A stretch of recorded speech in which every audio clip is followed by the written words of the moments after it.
Meanwhile, the morning of the coronation, Tom Candy were very pleased and happy. Silver Cross is good food.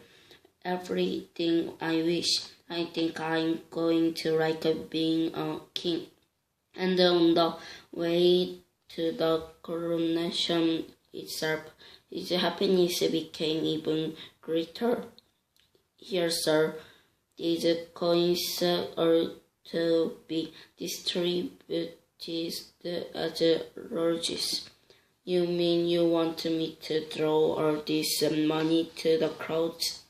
Here, my subject. This is certain great fun. Royalties. Then suddenly, by all that's holy, that woman, and his hand went to his mouth with the habitual gesture he had always made when startled. It's him, it's Tom, oh my darling. Get away from that carriage, you old crone. As the carriage moved on, Tom had lost his taste for kingship. Sir, has that old beggar disturbed you?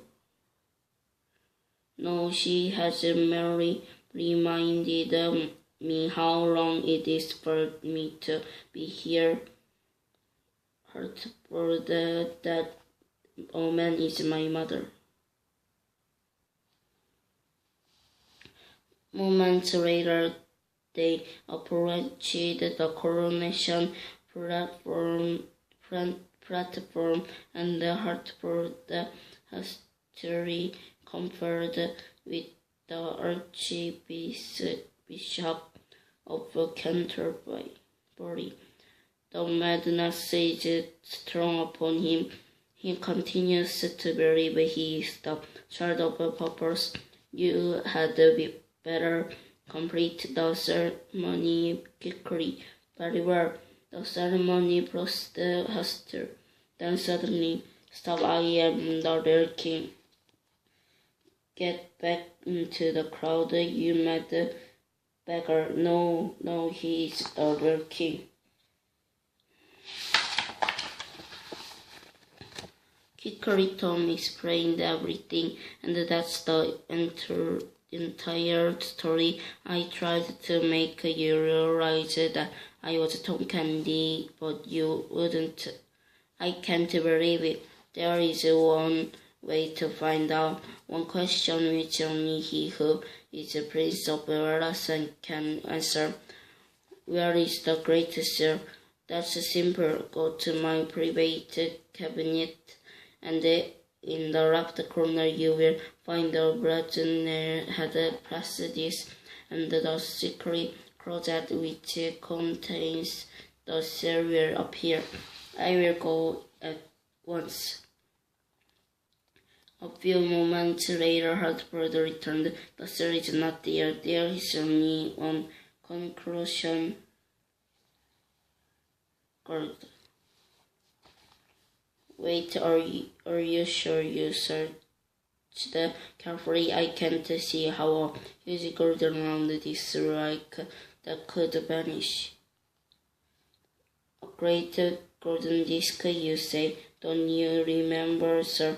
It was on your table that day I first came, and you hid it. Enough, I recall. Hartford looked in the piece of the Baroness' armor. Once again, Hartford dashed away and returned. Forgive me for doubting you, sir.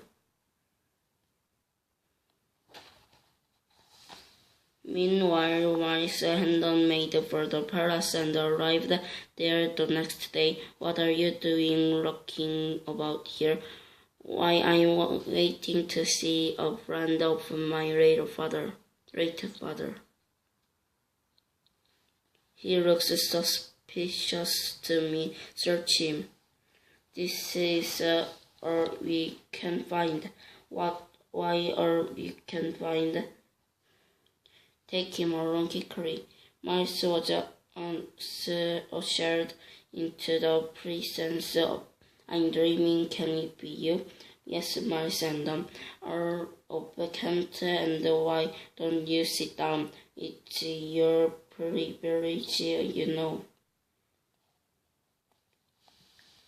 It remains to be told Hugh Hendon was banished from the kingdom, and after his death, Miles and Alice were married and came to live at the palace with his mother and sister.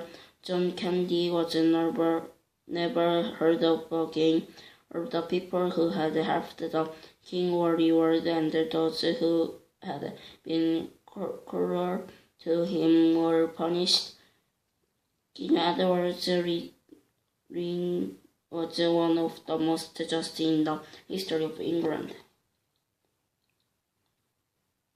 And then there was one more point to clear up. One thing puzzles me, Tom. How did you happen to remember the location of the Great Seal? I used it every day without knowing that it was your Majesty. It was a handy nutcracker.